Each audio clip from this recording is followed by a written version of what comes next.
Welcome to Conversations with Toy, a blogcast tackling life one episode at a time. This is the time to air out life's craziest moments. This space is all about speaking about life's hang-ups and ways in which we can leave better than when we started. Topics are all about ways we can find space to be better in life, love, mental space, and health.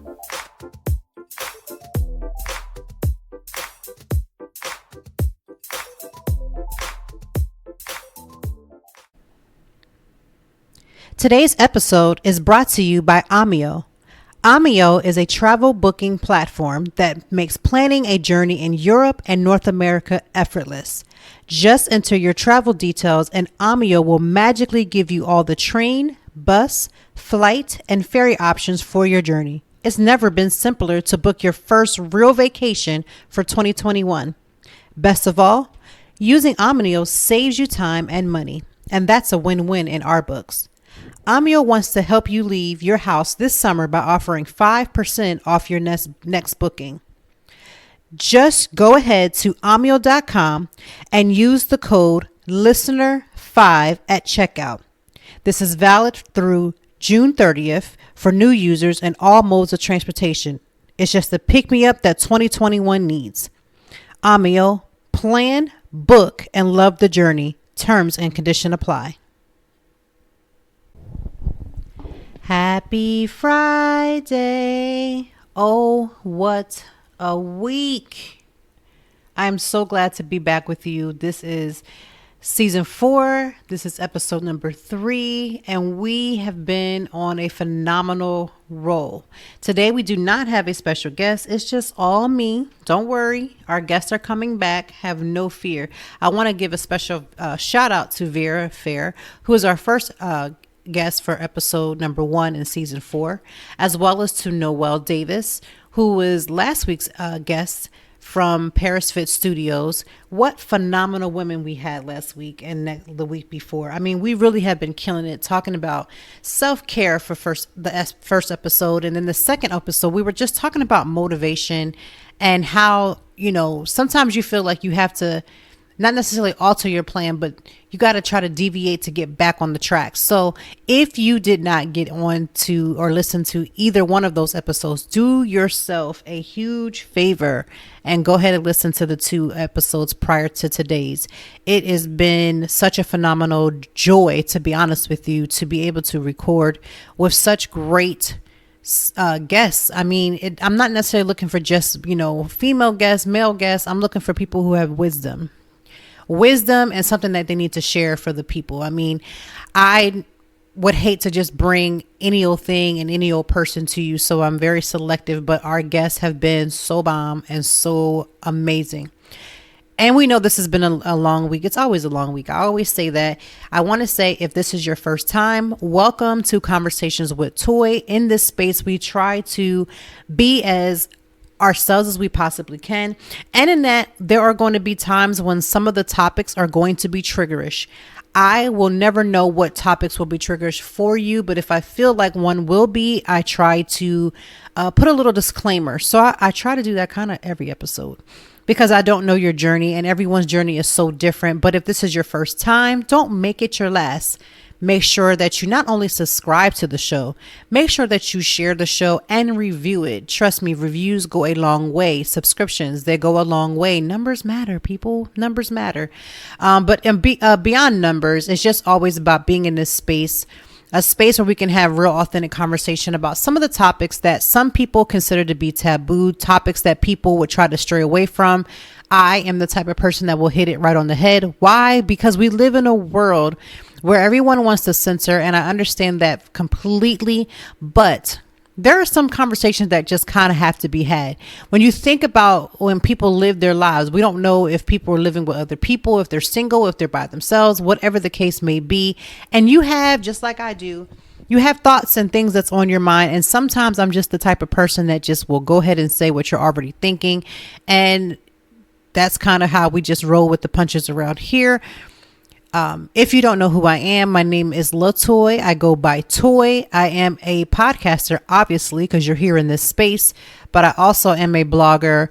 I am a wife. I am a mother of 3. I have a lot of titles, right? I'm a sister. I actually have a twin and a younger brother. I'm a daughter. An aunt. I'm an amazing aunt. I love my nieces. And I mean, you know, when you have all these different titles, I also, when you just peel all those different titles away, I am a woman who is learning to pave her own way. And for me, that means finding the beauty in life, accepting the mistakes and the flaws. I have lots of those, and I talk about them often. I know everyone is like, why do you always throw yourself underneath the bus? Because who else gonna do it? Like, when somebody else throws me underneath a bus, they're doing it to be intentional, to hurt me, or to make sure that I suffer in some type of way. But when I put myself out there and I'm just like, hey, I blew it again, it's because it's a learning. I've learned something from it, right? I've learned something, and from that knowledge, from that lesson, I just don't have any problems of sharing that lesson with someone else, in hopes that somebody will hear, somebody will be in the position to receive, and then they won't also fall in the same manner. So this week has been very interesting. It's been one full-fledged week that I have been, basically, I call it summertime mom. My kids have been online for the school year. The school year has now ended 1 week ago. And so now I have to switch over to being summertime mom, which also means to juggle my responsibilities and not have the distraction, which is semi of a distraction, of school.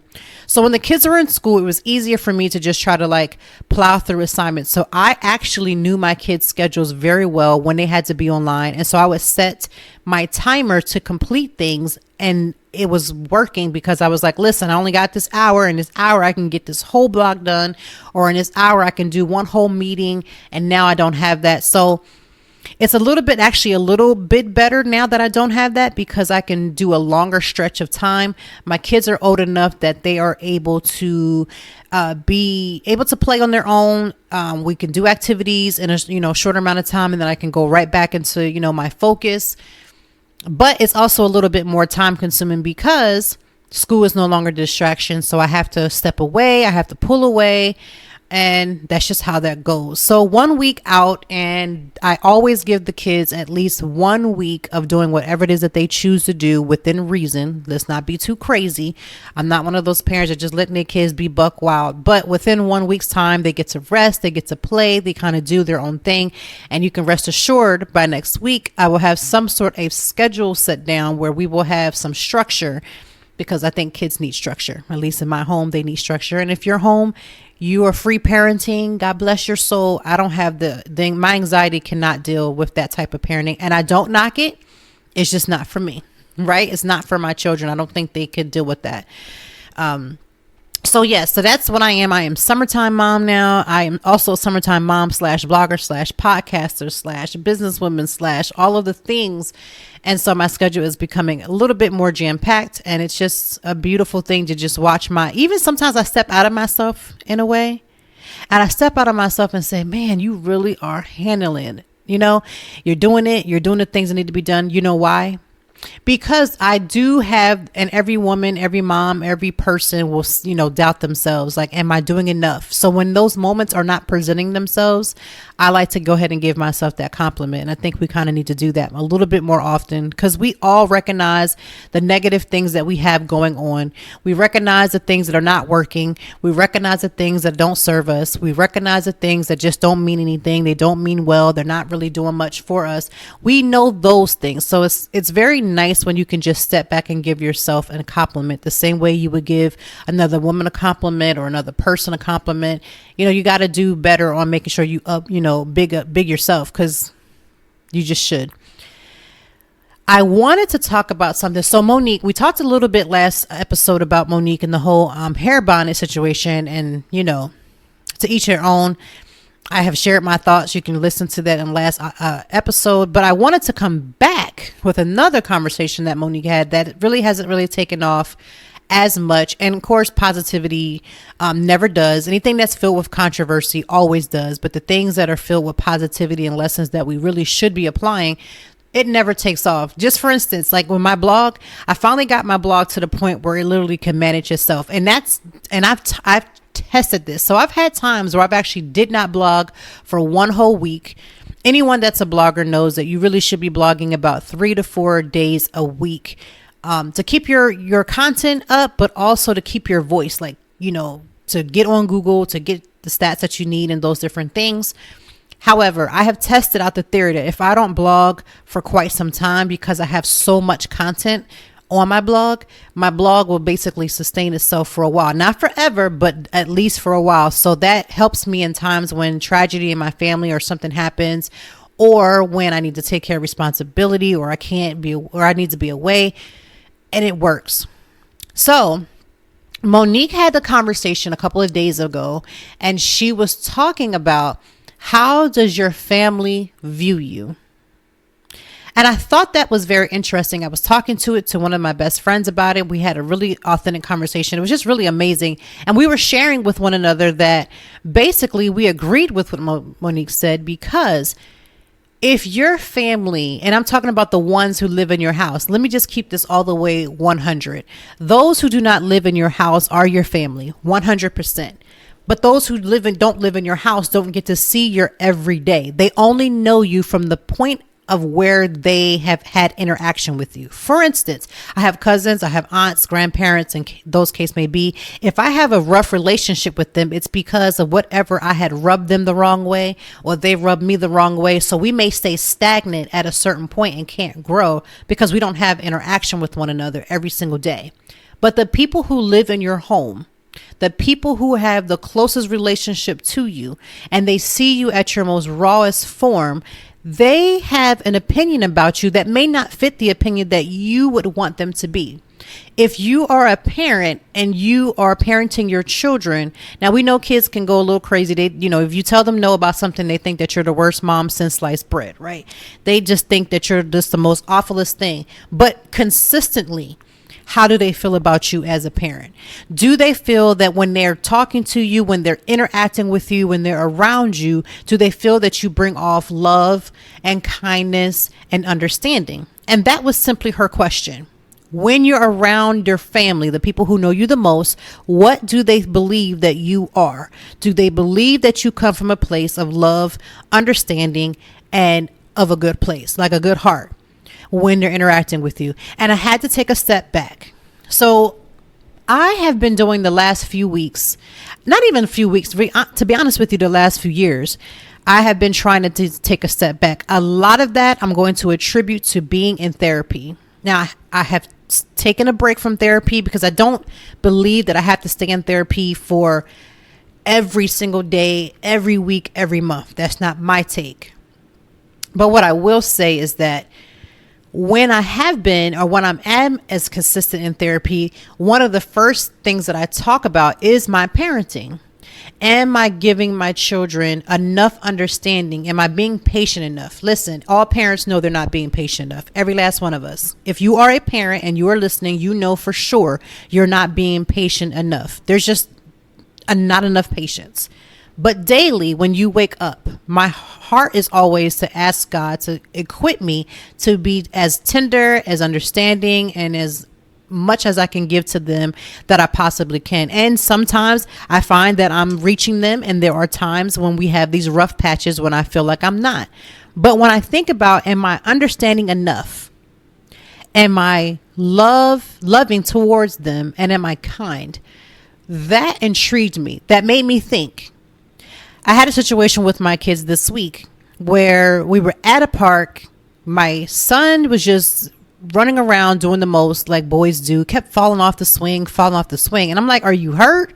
Are you, and I'm literally across the park. Now, when I say across the park, there's a track within the park, and it's a very small track. So the park, the play area for the children is right in the middle. And I love this park because it allows me to walk around it, to get my steps, to get some activity in, because I'm not able to work out right now due to some surgery that I need to get in a couple of weeks. And so I'm hollering, hey, are you okay? And I'm, and he is interpreting my hollering as me actually yelling at him as if something had been wrong. So It's amazing to me the times that I do this, and I try to do this as often as I possibly can, is to have a conversation, because sometimes a simple conversation can dead misunderstanding.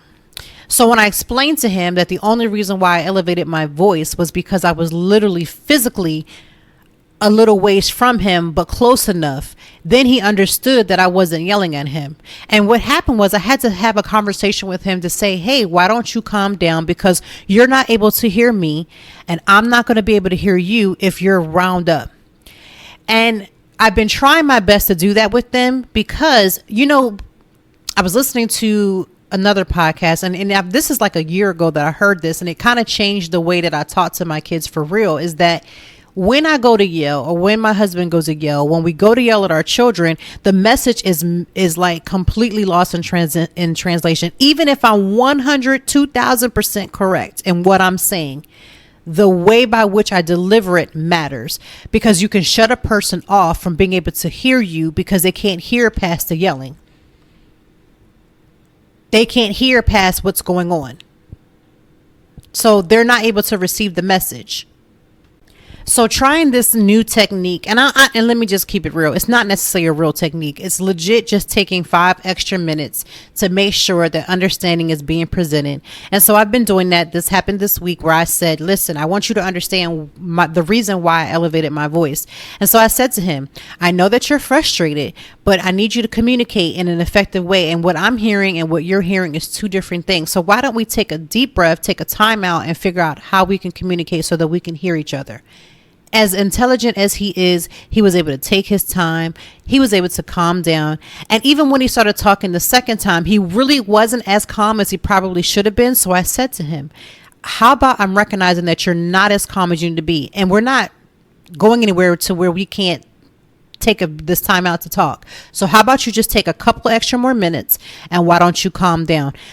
Now, I'm not downing my parents. I'm not saying that what they did with us is wrong, but I know for a fact my parents would have never done that. It would have been, stop that crying, knock it off, go sit down. You heard me. You saw me. I'm the parent, all those things. And again, during those times back in the 80s and 90s, I'm an 80s baby. That is how parents communicated. Right now, parents are trying to take the 5 seconds to understand, because if you're trying to teach your children to understand and have good communication, it starts with them having to be able to talk. And if the parent is talking over the child because you are the adult, we're not really going to get anywhere, because we're trying to form them to be intellectual people, and they have 5 seconds of thought. Now, their opinion does matter.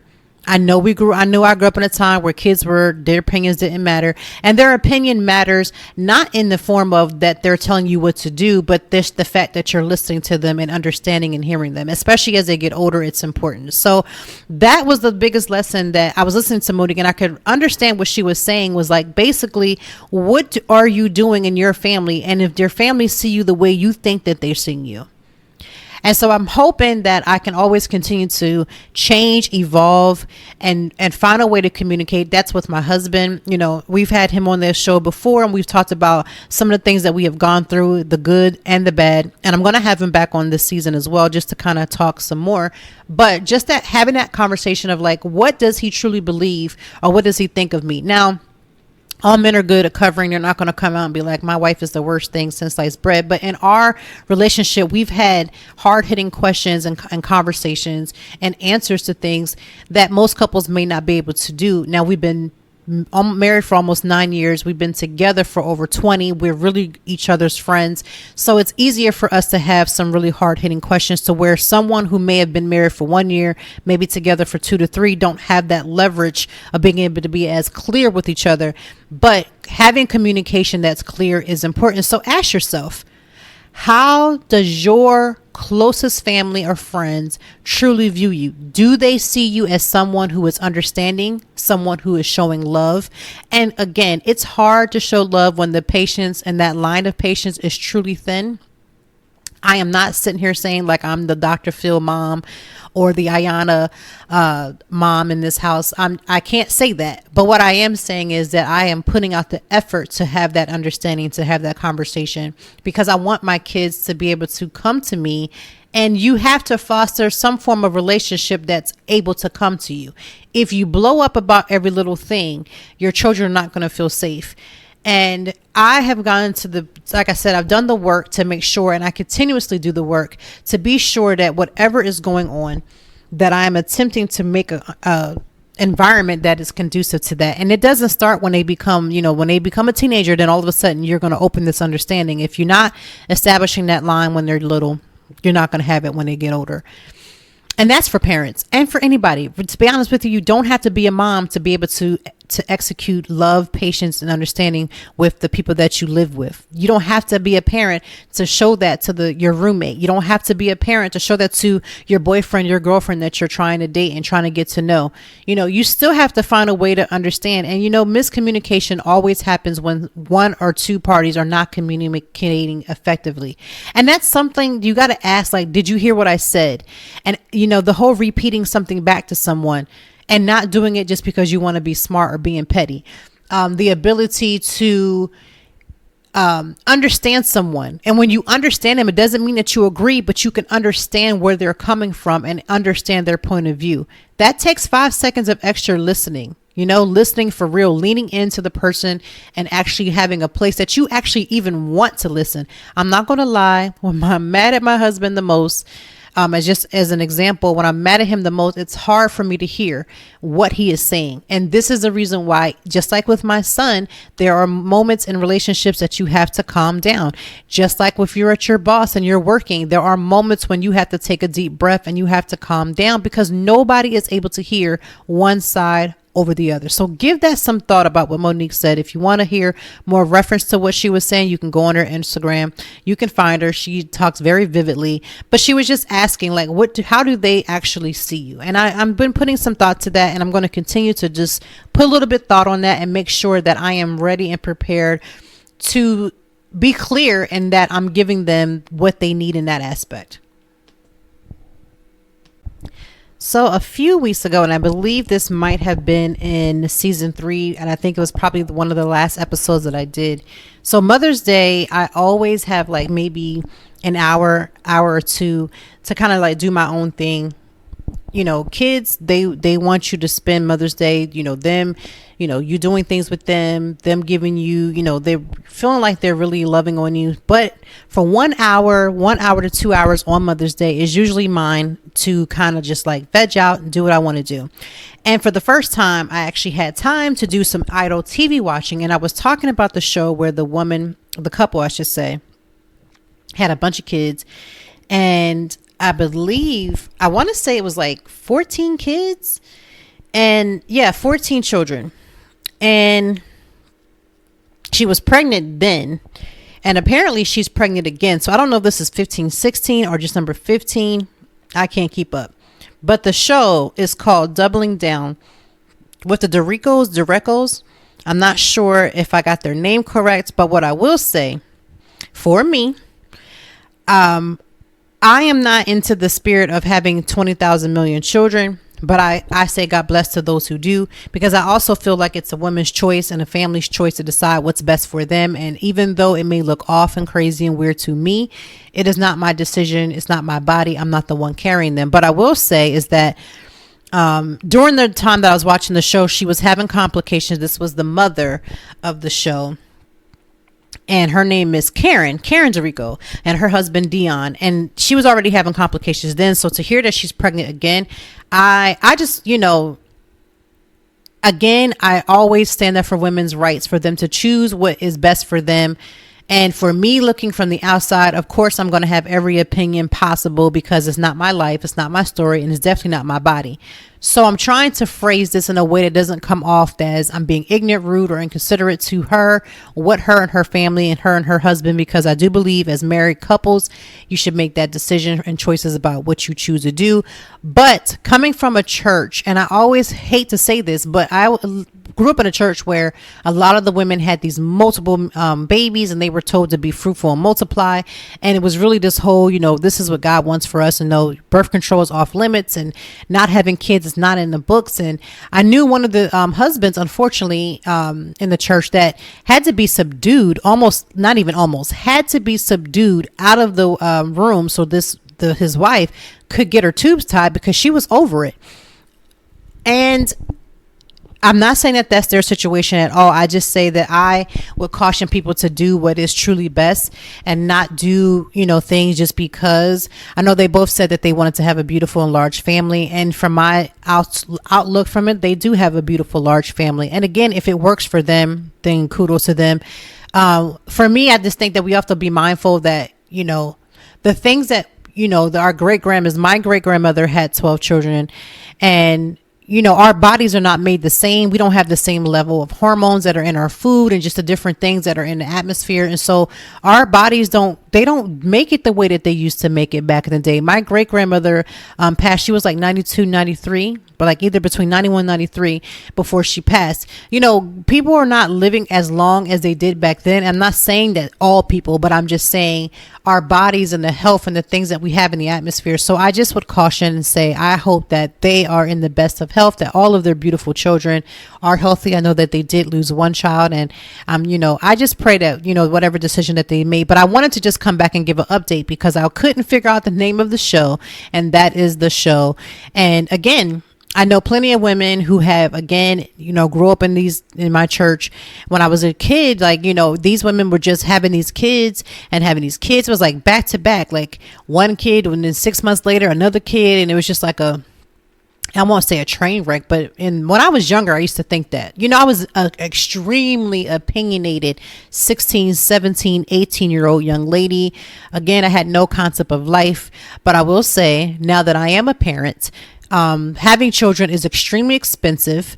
My children, right now, I have an oldest daughter who's wearing the same size shoe as I am. She is just about to clear me on height. She is 12 years old, right? I have a son who's right underneath her. He's 10, and he's wearing this almost about the same size. He's only one size under, and he's only 2 inches younger, shorter than my daughter, and they're 2 years apart. And so therefore, when they get older, and as they get older, their clothes become more expensive. The things that they want become more expensive, cell phones, electronics.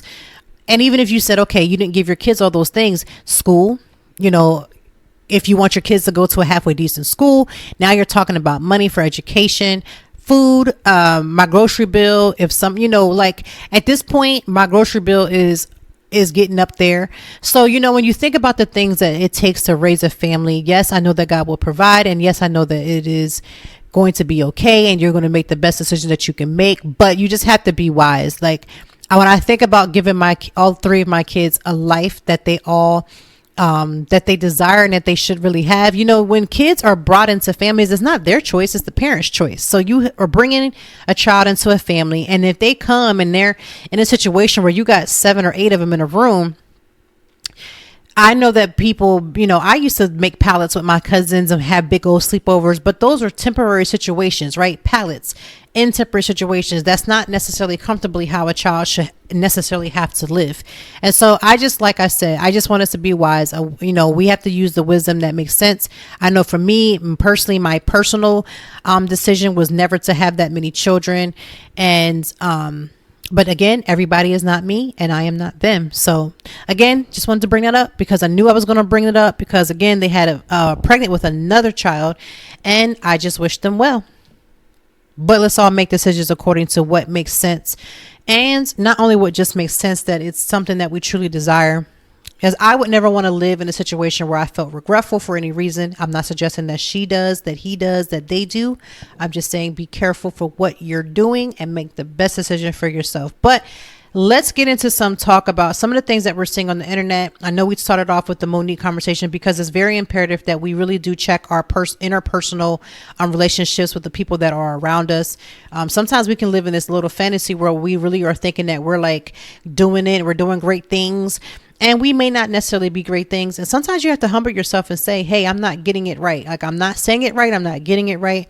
And I'm not doing the things that I need to do. So, take personal accountability. I am the first person that is all about personal accountability, because I want to make sure that when I say something wrong, that I, get it right, that I say that I'm sorry. And listen, the best apology isn't what you say. It isn't even how well you say it. The best apology is how you live it. The way that you make the change from what you're doing. We've been teaching my kids that since they were babies, that they need to learn that their apology comes in what they do and not what they say. It's very important for you to change your behavior, because you can have a lot of lip service and tell somebody you're sorry for bad attributes and things that you've said and done. But if those attributes that you're saying that you're sorry from doesn't turn, then you're literally just saying enough that you're hoping that the sting of what you've done no longer applies. I want you to be encouraged to understand that it still applies. If you're hurting someone's feelings and saying things to someone that doesn't make any sense, that is hurtful or that is mean, simply saying I'm sorry without change isn't really changing anything, but is really just making you feel better as a person. And what does it do for you to feel better after you've hurt someone if the person that you've hurt is still left broken? If the person that you've hurt is still left open and wounded by you, and you're walking as if everything is okay, and you're not making any attempts to change that behavior. And some people can get used to that behavior. Some people get used to somebody saying I'm sorry with no change of behavior. And really, what are you doing? It's like being on a roller coaster that never stops. Being on a roller coaster that has no stops. As fun as, and I believe that roller coasters are, I can't live my life on a roller coaster every single day. At some point, my feet have to touch the ground. At some point, you have to stop doing the things that you're doing, because while you're looking for someone to just simply turn their face as if they never saw what you did, they did see you, they heard you, they felt you, and it's not all right. It's not okay. It's not right. And we have to do more than talk. We have to show with our actions how we plan to make a difference and what we said, so that somebody can even start the healing process. You can't heal if somebody is constantly ripping the Band-Aid off every single day. And that's what an apology is without action. You're just ripping the Band-Aid off, ripping the Band-Aid off, ripping the Band-Aid off. Like, at what point do you have to take that Band-Aid off so that there can be some air that gets to that wound, and then it can begin to change? When is that happening?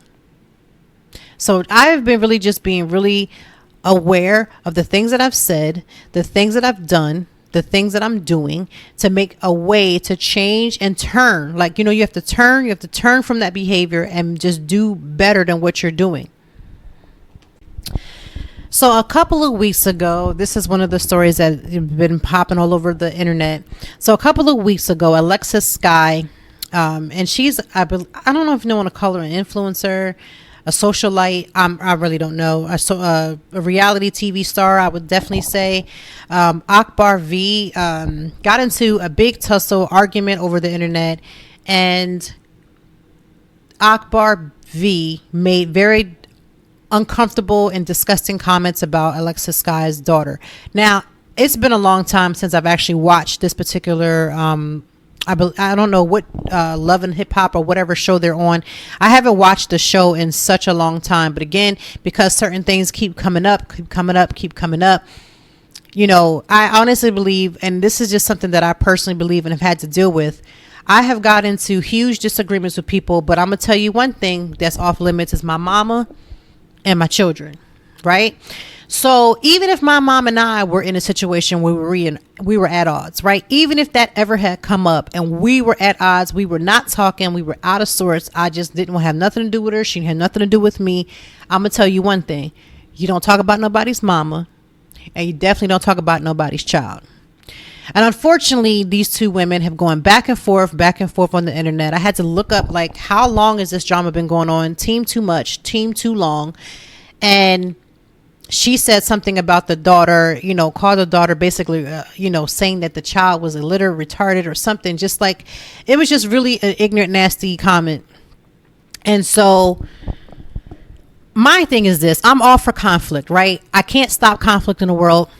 And back in my 20s, definitely early 30s, I probably would be ready to fight. And I know that sounds very hard to hear because I don't sound like the type of person that would even be. But I'm telling you right now, that definitely how my life was in my 20s and my 30s. I would definitely want to square up. It would definitely be a problem. We can't be out here talking about people's mamas or their children because it's going to be an issue. And so Akbar V really just hit below the belt. I mean, not even people who was in her camp was like, nah, we're not going for that. That's not okay. So I find it to be interesting that she has now issued an apology. Will that apology be received? I can't even begin to tell you. I would hope so. But, you know, when you say things like that, again, I don't know. Some people do a lot of things for clout. Again, attention for the internet, likes, to go viral. People are really doing the most to go viral. And you know, when you start off an apology, she said it in her apology, if I've offended anyone. I have a problem with the if I've offended anyone. Because when you say if I've offended someone, you know good and darn well you have. You know you've offended someone. So say, you know, because I've offended you, I want to make that apology. To talk about somebody's child, it is really all bets are off. I don't know any parent that's just going to be cool, calm, and collective while you gather somebody's child and talk about somebody's child has nothing to do with anything. And I believe Alexa Sky's child, there is some developmental delay. She was a preemie child, which is really dear to me because my daughter was preemie when she was born. Just thankfully she didn't have any other issues going on. But again, you cannot sit there and talk about somebody's child no matter what. I had situations where different people, I won't say if it's family or friends, but I will say that they had talked about my child, two of my children at the time that were born. And I was just like, hold up, you know, flag on the play. We're not going to do that. And so I kindly asked them as politely as I could to retract that, to step back from that, chill, and just divert from the conversation. And the reality of it is that they didn't, obviously. And so I have no workable relationship. What I will say is I don't have a non-working relationship just because of the comment about my children. I feel like I'm pretty mature now. Even when I look back on it, I don't not have a relationship with them because of the children comment. That just added to the flavor of it. But where I'm at now and where I was in my 20s and my early 30s, you know, a lot of it was immaturity. A lot of it was, you know, childish. A lot of it was just the point where you feel like you have to be aggressive and you have to defend yourself for every little thing. I don't feel that way anymore. I feel like at almost 40, I just let my life speak for itself. I'm not going back and forth with people. I don't even have that type of energy. I'm not doing it. I allow people to think what they choose to think of me and allow the chips to fall where they may. It's not that I'm never in a situation where people saying certain things don't bother me because I am human. But for the most part, I can't really go around trying to do a campaign like I'm on the campaign trail, trying to get people to be on my corner and to like me. I know in this life, we are going to die with people loving us and we are going to die with some people not liking us. That is just the reality of life. And what I find is, do the person that I'm attempting to get to like me, do they hold value enough for me to go through all these acrobats? 9 times out of 10, when you think about it in that aspect, you need to then be able to easily let go, or make it easier to let go some people. These same people that I was arguing with and ready to, you know, square up in the streets, when I took a step back, will their opinion of me change what I'm doing? And the answer 9 times out of 10 is absolutely not. Nothing that was happening, whether they were talking about my child, my mom, or any of those things, although those are very hot spots and you will get a black eye, obviously, in real life to a certain degree doing those types of things. But in the reality of those things, it didn't matter. It doesn't matter. I have no contact with a lot of with the least particular people that I'm thinking about. And in addition to that, I don't need to impress them anything that's going on with my life. So then I begin to say, okay, since that is not the case, I can let this go, right? Again, that's maturity. Again, that's down the line. Therapy comes in and it tells you, you know, you got to think better. You got to talk better. You got to act better. It doesn't mean that you become soft to the point where you just let anything slide, but you don't have to be aggressive towards every little thing. And I think the biggest lesson for me in that, and the biggest lesson I'm hoping will Alexis and Akbar V takes from this, is that, you know, you're going to get therapy. You know that you're a toxic person. You know, everybody has a little bit of toxicity in them, and it's up to you to deal with that so that you become better. But a part of it too is that after a certain point, and you don't realize that you don't see a value in the relationship with that person. When you don't see a value, you don't put effort into making it work. And I had to come to a conclusion with that on both sides, whether it was me, whether it was them. If there's no value, if I don't see a value, I don't really have the incentive to want to say, oh, let me save this relationship. Let me fix this. Let me make things right. There's nothing, at that point, there's nothing to make right. Not to say that that person doesn't have value. Individuals hold value. Relationships with individuals may not hold that much of a value. For me, I love the people. I have nothing but love. I send love and peace to the people I had issues with, which most of them are really rectified. There's only about 1% that are not, because I'm not going to be everybody's cup of tea, and everybody is not my cup of tea. And I've gotten to the point where that has been, as I gotten older, I've gotten very okay with that being the case. But for the 1% that's not, I don't send any ill will towards them. It's just that I don't hold space. I don't have enough space. And I don't believe in giving people a front row seat to my life when I know they're just spectators on the side, right? You go to the concert, you don't come there to see the people that's at the venue. You will see them, but you don't come to see them. You come to see the headliner. If you have somebody that's opening, yes, that's great. But you didn't spend your money that you really cared about the opener. You mostly cared about the headliner. And so now that I feel like I'm becoming more of a headliner in my life, I realize that I don't have to spend time counting out how many of the people in the venue actually like me. How many of the people in the venue are helping me to build? Like, it's not going to be the case. So, and you're in a situation where you've ever had a disagreement, you've had a breakdown in communication, you really have to ask yourself, what is the value of the relationship? Although the value of people remains the same, everybody has value. No matter how bad that they have treated you and done the worst to you, they have value in who they are. They just don't have the value in the relationship. And so when you don't see value in a relationship, and this is exactly why especially when you're in a romantic relationship, when you don't see value in it, that's why men don't marry women. They don't see the value in it. There's nothing about that person or a woman marrying a man. If you don't see value in it, if you don't see a reason to hold on, you don't see a reason to try to make it work. If you don't see a reason to communicate with that person, you're not going to do it. So when the relationship has no value, you can easily walk away. It's only when you feel like you're hoping that it's going to have value, you're hoping that something that you do will show them that you have value, you realize you already have value. It's just that relationship may not mean the same. I had to realize that. Like, I realized that the person always will have value. I would never devalue another person. I don't care what the situation is. I'm not going to devalue that person, but that doesn't mean that that person's value it means the same thing to me. Like, their relationship does not mean as much. I'm not going to hold on to it. So the craziness that these two women, grown women, are going through, I think they're both in their 20s. I want to say maybe in their late 20s. I don't think any of them is in their 30s, but if they are, I'm hoping that they will do the same thing that I did. As you get older, you know better, you're wiser, you make better decisions. You're not always ready to fight. You're not always ready to pop off. You're not ready to do those things because you just kind of elevate it. Now, again, I know people who think that, once you become older, you become wiser, that you just let anything slip. That is not what I'm saying. You don't give people the high five to disrespect you. You don't give people the high five to continue to devalue you. You don't do that, but you don't always have to defend every little thing. In my 20s, I found myself really going off the deep end, defending everything that somebody said. Everything. If somebody I heard so-and-so said something about you. Where they at? Where I'm going to go over there?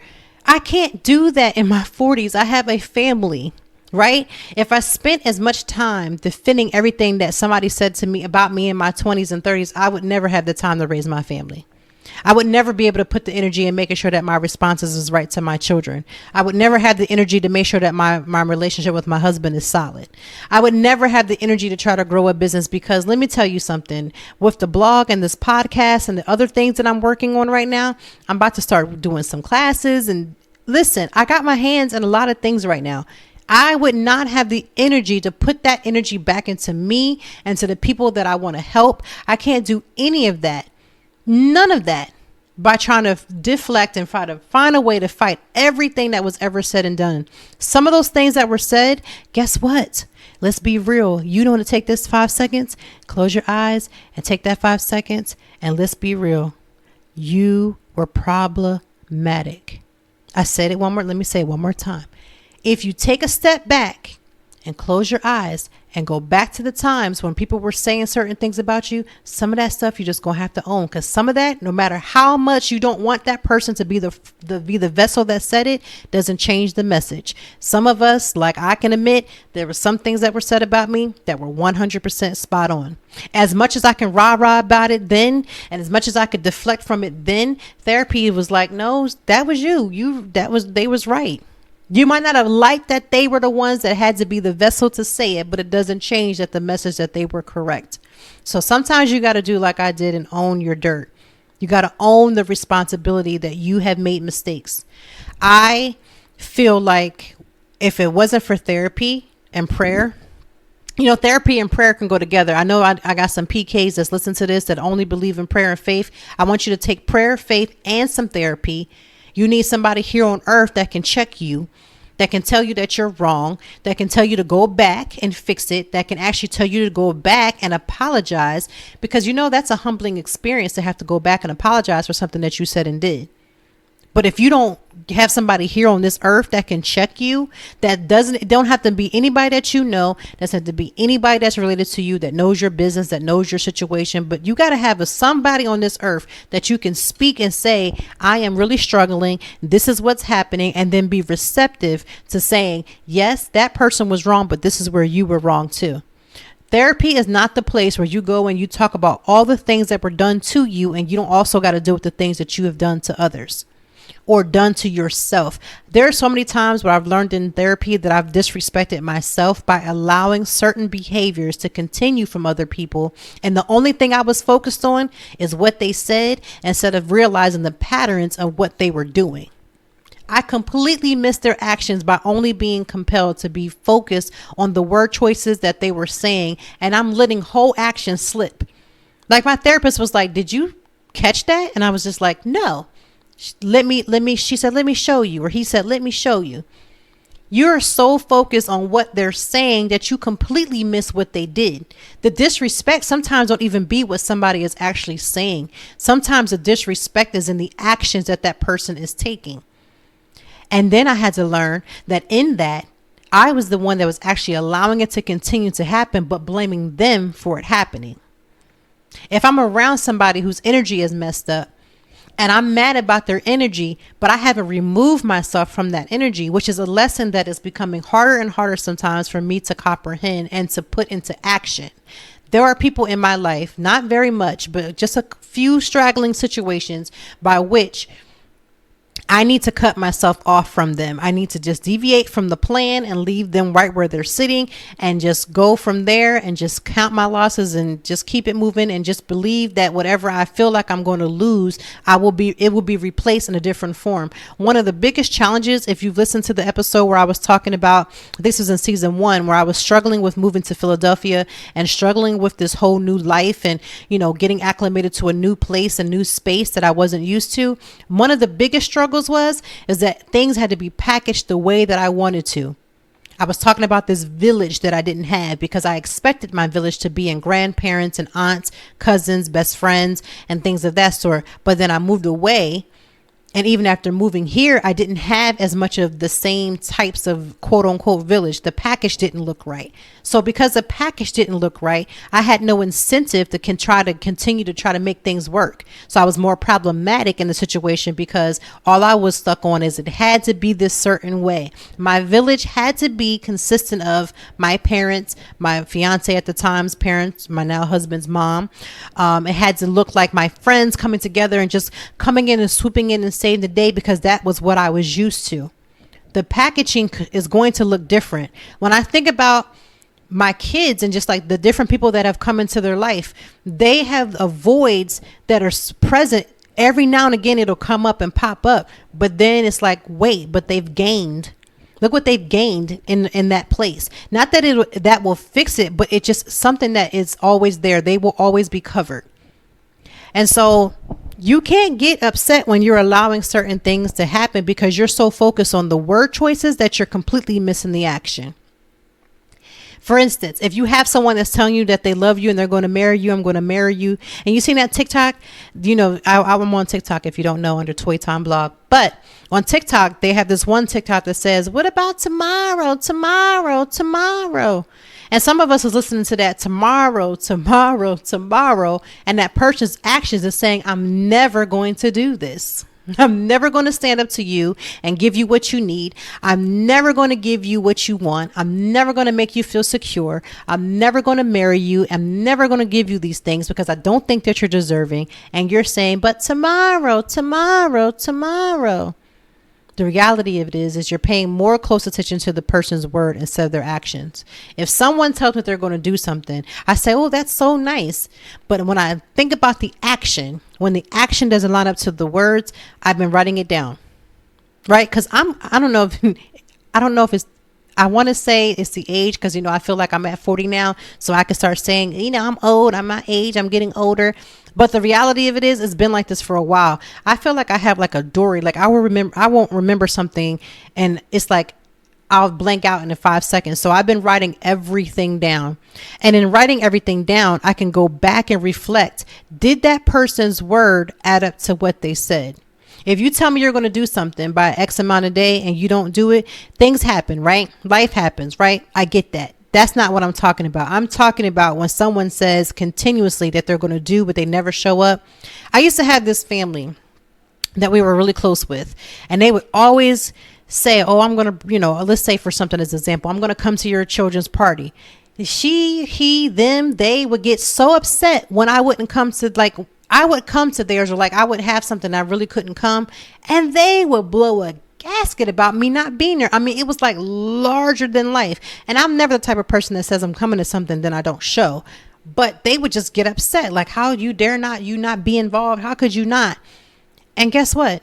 When I had to look at it, they hadn't been involved in my kid's life in years, but they expected this level of expectation that I was supposed to drop everything and be there for them. And mind you, and I had been doing it. Like I had been showing up, sending gifts, even when there wasn't parties, just like clockwork. But when I took a step back and I wrote down the action versus the word, it made it very easy for me to you don't even have to make no church announcement. Like you don't got to be like, hey, we're not going to be friends, or hey, we're not as close as we used to be. Kind of let nature take its course. We just drifted apart. Right? I have love for them. I wish them well. But sometimes you can just let things naturally drift apart. This whole when you're in your 20s and you want to be loud and you want somebody to know that you're trying to hurt them, there's nothing that comes from that. You wanting to make sure that that person knows that you're upset with them, that you're dissatisfied with them. Again, that's that notion of let me let you know how bad you did me. I'm going to tell you off. I'm coming for you. That stuff don't work when you get older. You get older and you get smarter. You know better. You know not to do that. You know it's not worth it. And so now I just match action. And I'm also about matching people's energy.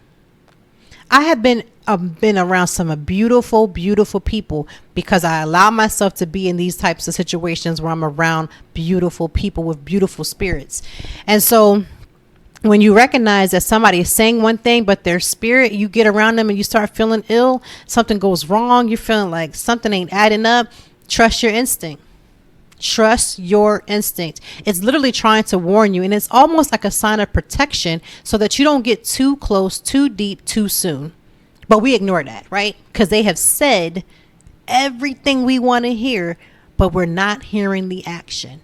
I had some friends that ask me about dating advice, and I'm like, listen, trust your gut, but watch their response. When they tell you they're going to do something early on, like in their early on in a dating situation, you want to impress somebody. So you're going to be and do.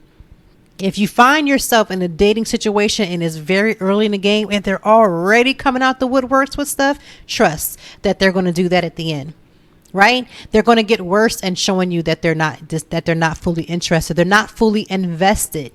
Do you know how many people multi-date? And I'm so here for that. I kind of wish I had done more of that when I was in my 20s and 30s and did it openly and proudly. I did it, but I wanted to be like, yes, I want you to know that I'm going out with somebody on Saturday. I will see you on Sunday. Like really multi-date. Right? And the beautiful thing about multi-dating is that you get to just be around different people. You kind of get to see what you like, what you don't like. And you can assess something and cut it off very early. But when you're dating someone, they're really in their impressive mode. Like that first 1 or 2 years, you're starting to scratch the surface of like who they are, because they send their best representatives, right? They come on time, they're clean. And then, as you get longer into the relationship, you find, they're not always clean. They're a little bit of a slob. They're not as nice. When they get angry, they're not nice. So what happens when they get angry with you? Or, when they're in traffic and they're getting all upset and then they have that same shortness with you, you would have already noticed it if you were paying attention to their actions. I say all that to say this. Sometimes we have to take a step back and really evaluate people's actions. That is why I'm so grateful for what Monique said about really getting into the nitty gritty of your life around your real family and your real friends. Do they think that you're loving? Do your friends think that you're a loving and caring person outside of the deeds that you do? Like, you can give somebody something so much that they don't even pay attention to the nastiness and shortness and the craftiness of your words. They come to you with a problem and you're quick to throw yourself in there instead of being a listening ear. Do your real friends think that you're sweet, loving, and understanding? Does your husband and wife think you're loving, sweet, understanding? Now listen, we all have our struggles. We all have back and forth. We're always going to have a disagreement, but genuinely, do they think that you're a loving, sweet, and understanding person? Because if you're not encouraging them and you're nasty and you treat them like a child, they're not going to think that any point of view is loving, sweet. They'll say you have nice tendencies, right? You have loving tendencies. You can be nice sometimes.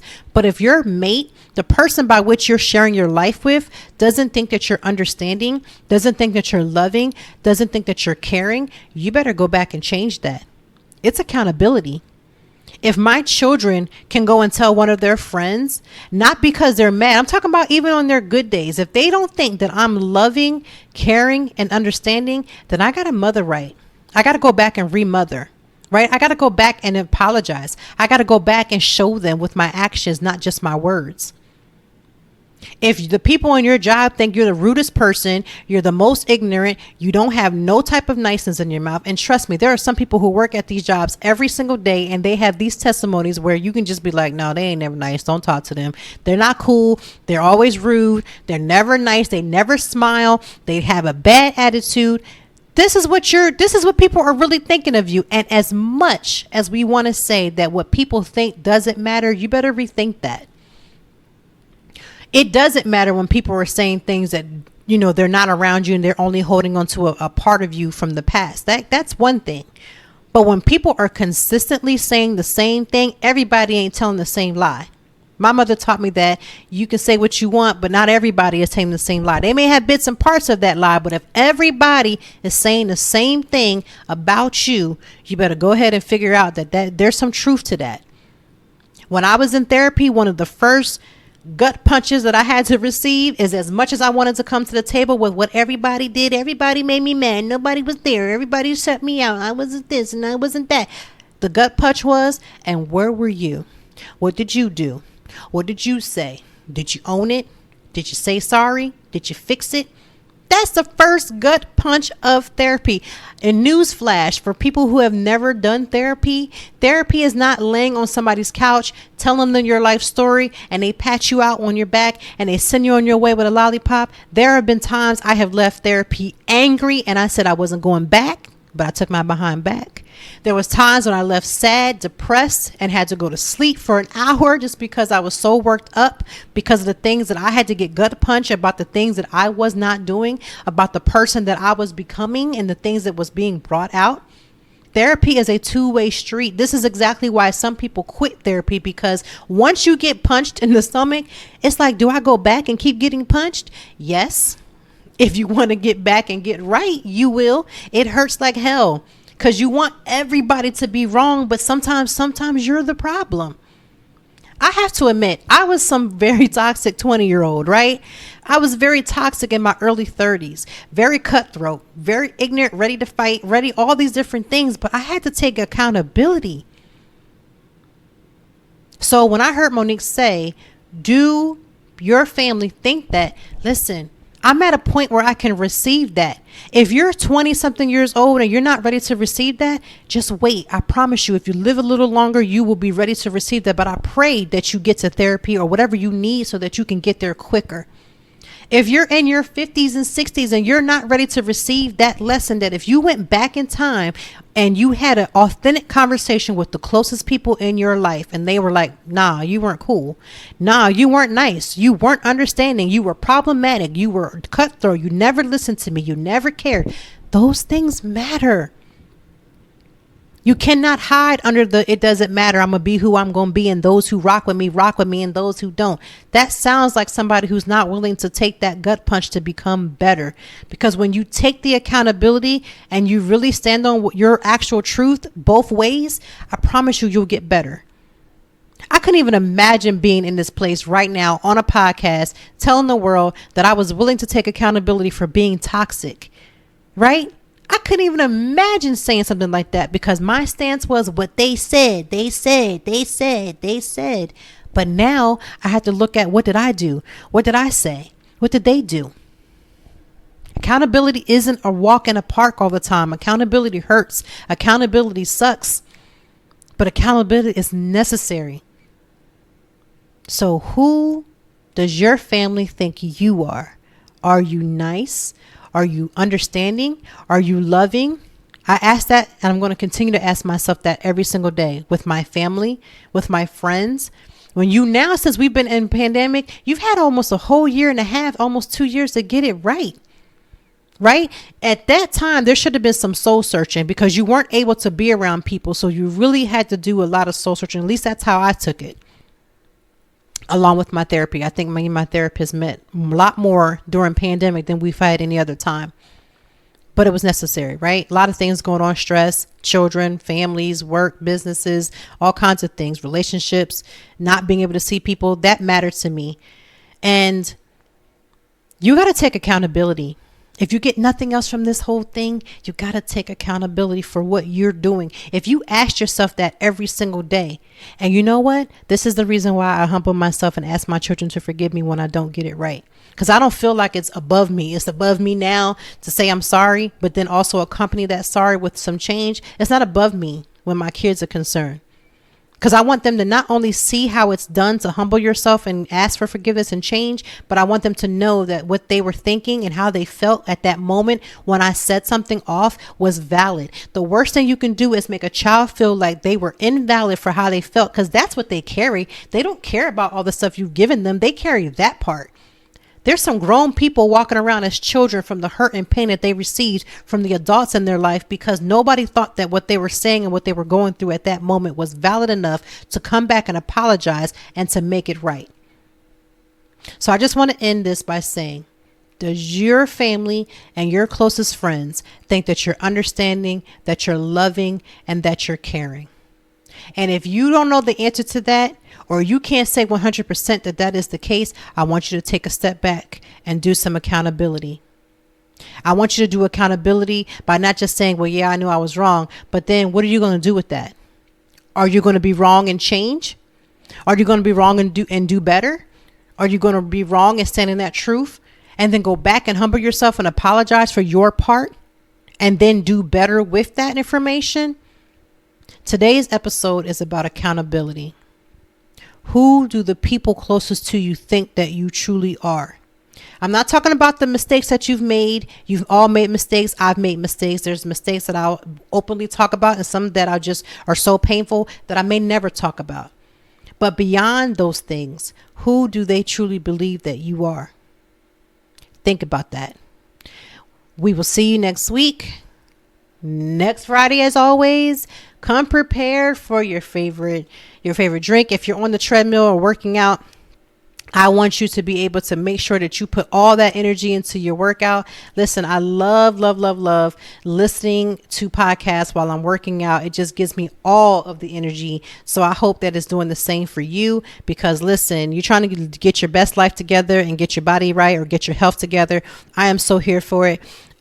We all got to figure out how we can do better with our lives, and that comes in how we eat, how we, what we're doing. So I totally get it.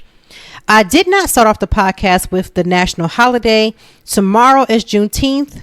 You know, we are free-ish. We ain't not always free, so that's tomorrow. But today is Go Fishing Day, International Panic Day, International Picnic Day, and Take a Road Trip, and National Splurge. So if you got a couple of coins to take a road trip and get yourself a picnic at the same time, you almost got 3 out of the 5 already knocked out. But don't forget, tomorrow's Juneteenth. Follow me on the blog at www.toytime, that's TOITIME.org. Trust and believe. We're going to celebrate Juneteenth. I have all kinds of content all weekend long and into the next week. So we will be back with each other next Friday. I cannot wait. I'm hoping that you're going to have the most relaxing weekend. I plan to be pretty busy this weekend. There's a lot of events that are going on in Philadelphia that I'm starting to get my feet wet and getting back out the door safely, of course, and I am fully vaccinated. In addition to that, Father's Day is this weekend, so shower your most amazing fathers that you have in your life, your father figures. My dad, who is my stepdad, I call my dad. He's not my stepfather, but I love him. He has been a standout guy, and he's just stood up for me as a little kid and has been involved in my life since I was like 5 years old. I'm 40, so that's 35 years of love, 35 years of encouragement, 35 years of parenting. So shout out to my dad, Charles, for being amazing. And to my husband, who's an amazing father to our children, and to my brother, to his daughters, I hope that all men in my life, and especially my grandfather, Curtis Allen Sr., I'm going to give him his full due, because that man is just one of the most outstanding men I have ever met in my entire life. So all amazing fathers this weekend. I want you to just have the weekend of your life. I hope the women in your life are totally showering you with love. I'll see you next week. We'll be back next week to talk all about it. Have a great weekend.